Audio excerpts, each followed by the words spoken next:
জগন্নাথ মহাযজ্ঞৰ সমূহ আমাৰ পৰিয়ালবৰ্গক শুভেচ্ছা জনাইছোঁ। মই ওদালগুৰি জিলা দেৱালয় সংঘৰ সভাপতি হিচাপে মই অনুৰোধ জনাম, এতিয়াও বহুত দেৱালয় মঠ মন্দিৰ 100 বছৰ পুৰণি যিখিনি মঠ মন্দিৰ আছে সেইখিনি আমি অসম দেৱালয় সংঘক অন্তৰ্ভুক্ত কৰিবৰ কাৰণে আমাক আহ্বান জনাইছে আৰু এই লিষ্টখন চৰকাৰী ঘৰত যাব।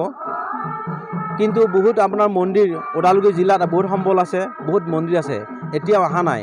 মই আপোনালোকৰ যোগেৰে অনুৰোধ জনাইছোঁ, যিসকল 100 বছৰ পুৰণি মঠ মন্দিৰ আছে তেওঁলোকে আমাৰ লগত যোগাযোগ কৰক আৰু চৰকাৰৰ ঘৰত আমি অসম দেৱালয় সংঘৰ লিষ্টখন দিব।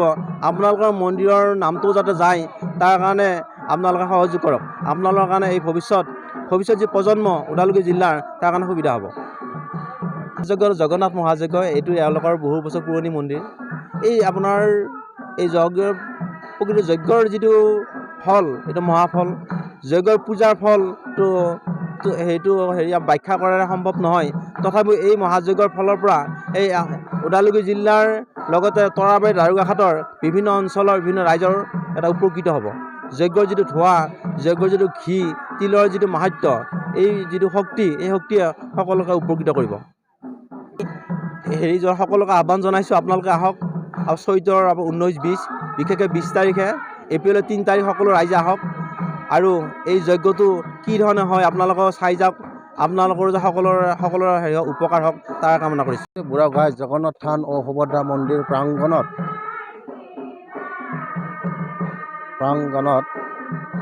সমাজত চলি থকা হিংসা আৰু অপ্ৰীতি নাশ কৰি ভাতৃত্ব প্ৰতিস্থাপন তথা জীৱ জগতৰ কল্যাণৰ কামনাৰ্থে অহা এপ্ৰিল মাহৰ 2 আৰু 3 তাৰিখে আমি 2 দিনীয়া বৰ্ণাঢ্য কাৰ্যসূচীৰে মহাযজ্ঞৰ আয়োজন কৰিছোঁ।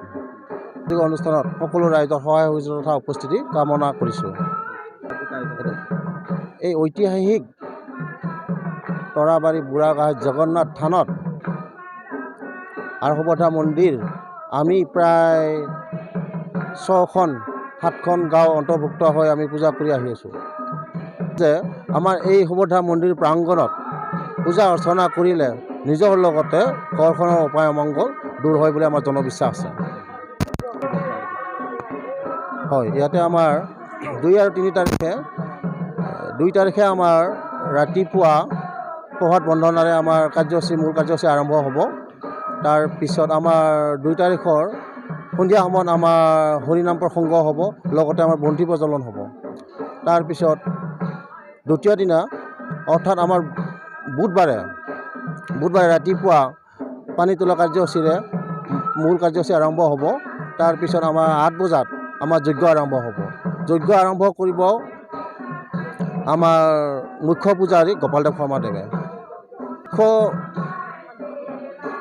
আলহী বিশিষ্ট আমাৰ BTR প্ৰধান প্ৰমোদ বড়ো ছাৰ আমাৰ মাজত থাকিব আৰু লগতে দিলীপ শইকীয়া ছাৰ থাকিব।